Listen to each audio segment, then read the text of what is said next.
सध्या वातावरणात झालेल्या बदलांमुळे आंबा व्यावसायिक जो आहे, व्यापारी जो आहे, तो सध्या चिंतेत सापडलेला आहे आणि आज सकाळपासूनच जिल्ह्याचे पालकमंत्री नितेशजी राणे सध्या या ठिकाणी दौरे करताना पाहायला मिळतात. प्रत्येक बागेमध्ये भेट देताना पाहायला मिळतात.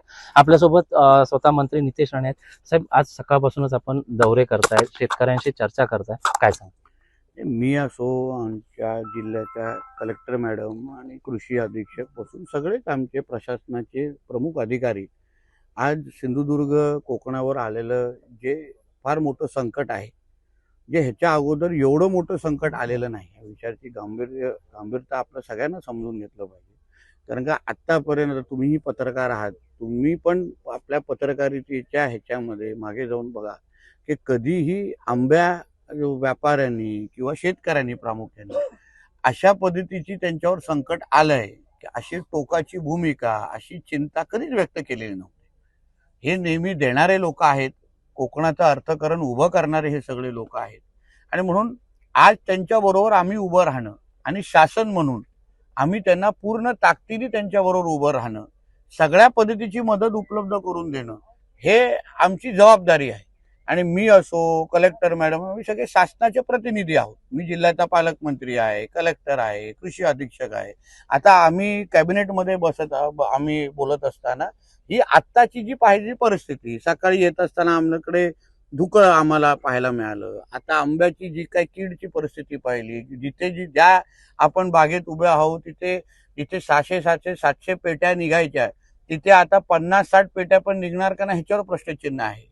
जिथे आम्ही दरवर्षी 3,000-4,000 पेट्या काढायचो, तिथे आज 500 पेट्या पण निघणार नाहीत तालुका म्हणून. हा फार मोठा हे असं संकट आमच्यावर आलेलं आहे. आणि म्हणून सरकार म्हणून आम्हाला एकतर ह्यांना विश्वास देणं की सरकार आम्ही तुमच्या बरोबर आहे, पूर्ण पद्धतीने मदत तुम्हाला मिळेल. परिस्थितीची आता जो काही रिपोर्ट आमच्या कृषी अधीक्षक मॅडमनी वरती पाठवलाय, 85% नुकसान झालेलं आहे असा रिपोर्ट दिलेला आहे. म्हणजे सरकारला किती गंभीर परिस्थिती आहे हे चांगल्या पद्धतीने माहिती आहे. आता लोकांना धीर देण्याचं काम आणि लोकांना खऱ्या अर्थाने मदत करण्याचं काम हे सरकार म्हणून आम्ही करणार.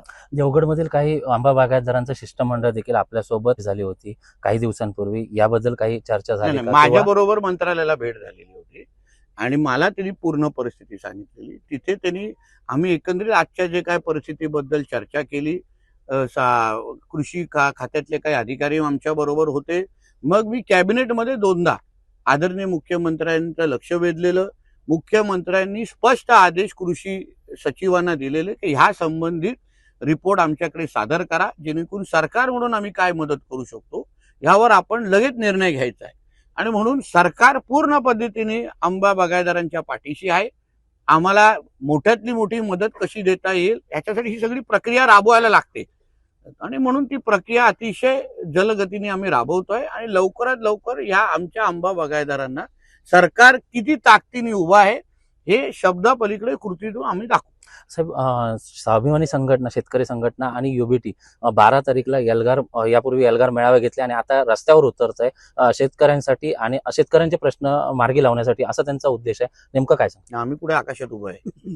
आम्ही पण रस्त्यावरच आहे, आमचे सगळे लोक आहेत. शेवटी बघा, हे राजकारण करण्याची वेळच नाही.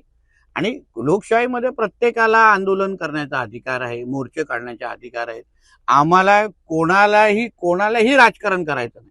ज्याला ज्या पद्धतीने वाटतं, आता आम्ही सरकारचे प्रतिनिधी आहे, आम्ही मदत करू शकतो. ते विरोधी पक्षामध्ये आहे, त्यांच्यासाठी आंदोलन हे मार्ग आहे, मोर्चा हे मार्ग आहे. मी विरोधी पक्षामध्ये राहिलेला कार्यकर्ता आहे. म्हणून प्रत्येकाने एकत्र येऊन, खरं म्हणलं तर सिंधुदुर्ग म्हणून आपण एकत्र म्हणून राहून अगर सरकारशी बोललो असतो.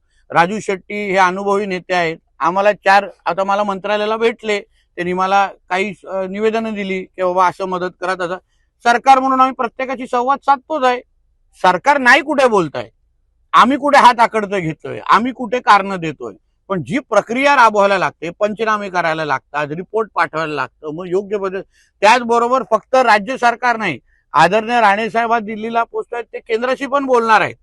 केंद्राची पण मदत भेटते की सीएम साहेब, राणे साहेब, चव्हाण साहेब त्याही बाबतीमध्ये ताकद लावतायत. म्हणून सगळ्या पद्धतीची ताकद आमच्या आंबा शेतकऱ्यांच्या मागे उभं करण्याची भूमिका आमच्या सगळ्यांची आहे. म्हणून राजकारण करण्याची ही वेळ नाही. प्रत्येकाने आपली आपली भूमिका राबवावी. आम्हाला काही त्याच्यामध्ये हरकत नाही आणि आम्ही राजकारण आणि टीका टिप्पणी करायच्या इच्छित नाही.